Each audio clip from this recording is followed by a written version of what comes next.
Hello, I'm Leslie Fisher. Welcome to the presentation of my capstone project, Grammar Guru, an incentivized learning game for SPS Business Leadership Program.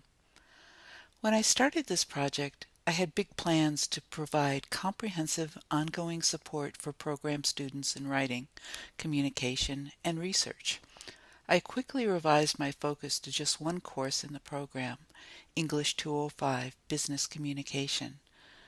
I was thinking hard about how I might encourage participation in this extracurricular learning, and being a student myself, I thought about what engages me. One of the extracurricular learning activities I participate in is the Wildcat GeoGame, which teaches about countries of the world. Here's a demonstration of the game. So you log in with your NetID, which I'm about to do. And you can view your score or play today's challenge. So Mount Kilimanjaro is in what country? I know it's in Tanzania, so I click that and I submit it, and they ask if I'm sure, and I am, and they tell me I'm correct, and then they give a little bit of information about it too. And then I can view my score and past results, see where I am, and see that I can get a Blaze pizza. I can also tweet my results. The key features are ongoing participation, the ability to learn something and immediately apply it, and an incentive, a Blaze pizza, to participate and succeed a certain number of times. About the time that I was thinking about this, I was working with Chrissy Wilson. She's my TA in the class we're talking about, and also a learning designer at SPS. She created a game she played with the students on the Kahoot platform. The students answered questions on their smartphones and laptops while in class, and she offered various SPS swag for winners, from earbuds to coffee cups to t-shirts. That same class meeting, she conducted a self-diagnostic grammar assessment and followed it up with an interactive infographic, which she authored on ThingLink. You can see ThingLink is interactive. You can click on the various circles and get more information about the various rules. The students seemed really engaged and excited about both activities, so I decided to gather some feedback with a survey. I gathered this data within 5 days of the class activity, and 15 of 16 students participated. I was interested in whether and where the students played digital games.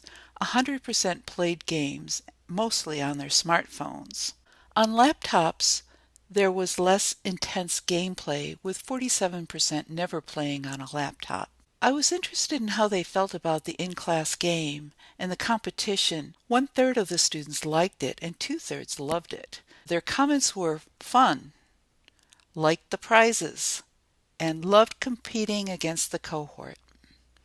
So the idea of fun and competition and a reward, all those ideas were very important. They were a little less enamored of the self-diagnostic and infographic activity. While no one disliked it, most just liked it rather than loved it. I wanted to find out if the infographic was a resource they would go back to.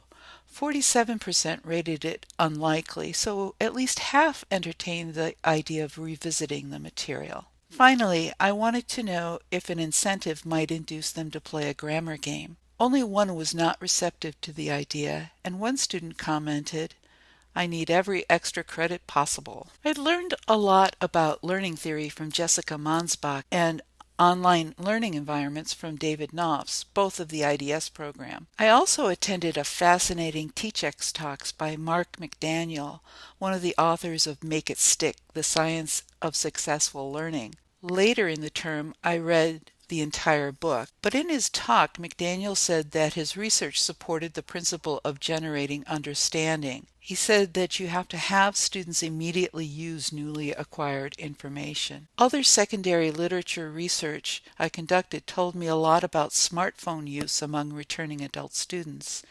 gamification in higher education, and online incentives, including digital badges. I also took a class in game design.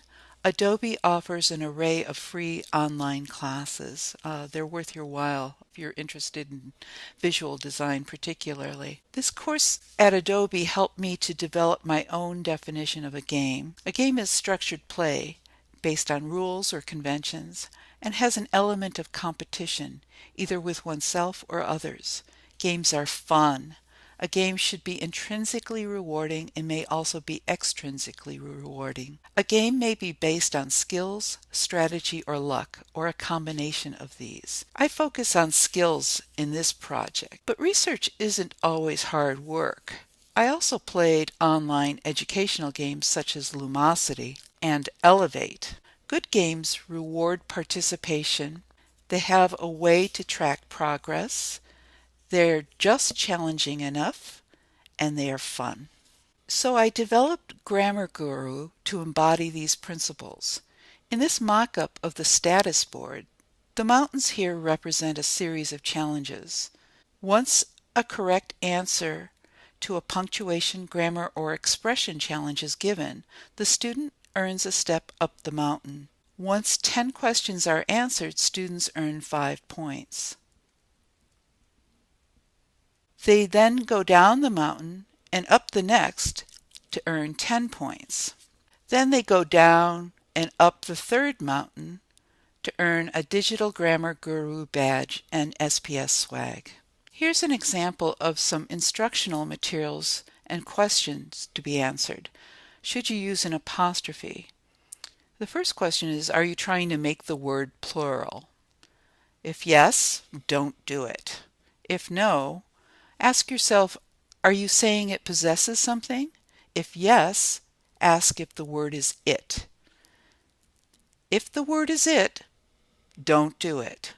If the word is not it, do it. Put an apostrophe S at the end. If the word already ends in an S and is plural, put an apostrophe at the end on its own. Going back to whether you're trying to make the word plural, and if the answer is no, are you saying it possesses something? If the answer to that question is no, then you ask, are you replacing some of the word's letters with the apostrophe? If the answer is no, then don't do it. If the answer is yes, then do it, as in a contraction. Here's the quiz part, or the question part, the challenge part of the game. We have a facsimile of an envelope, and the question is that Mary comes from a family of 5. She's sending a letter home. Help Mary address the letter to her collective family, that is, not to the individuals in her family. Fill in the blank with the proper form. Decide if an apostrophe is necessary. And then if the student is successful, she or he earns a step up the mountain. This project is very much in process, so there are some important next steps. First of all, I need to develop all the content and mock up the instructional materials and quizzes.